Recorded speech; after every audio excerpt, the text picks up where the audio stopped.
Ito nga mga kamapler, mga kalpa, meron ditong Sniper 155 na Malaysian concept. Bale, nire-elbow natin to. At ang gamit niyang tambutso, yung stock pipe niya ay pang Suzuki Raider. Ayan, pang Gen 1 yata to. So ikakabit natin siya dito. Tapos gumawa na rin pala tayo ng adapter nito na pangsalpakan dito. Tsaka bumili si sir ng hang bolts na ganito para ito yung ilalagay natin dyan. Then ito salpakan na lang din siya dito.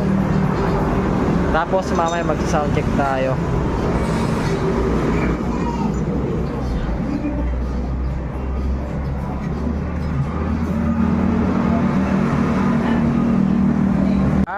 Nakabit na natin siya. Ganda. Tapos ito yung elbow niya sa sa gitna. Elbow.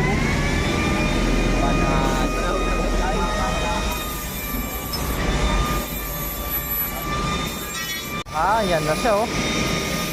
Magpuputol na lang tayo. Para ito mailalagay natin sa dito.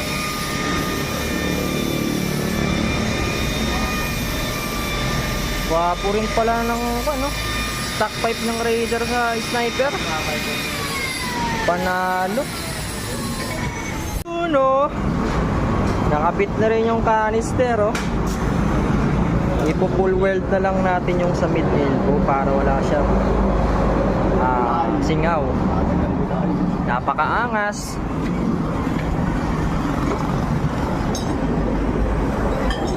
Yun o, nakabit na natin siya mga kamapler. So ito stock pipe ng Suzuki Raider 150. Ang alam ko pang Gen 1 to eh. Ganda. So pakita na natin yung elbow nya.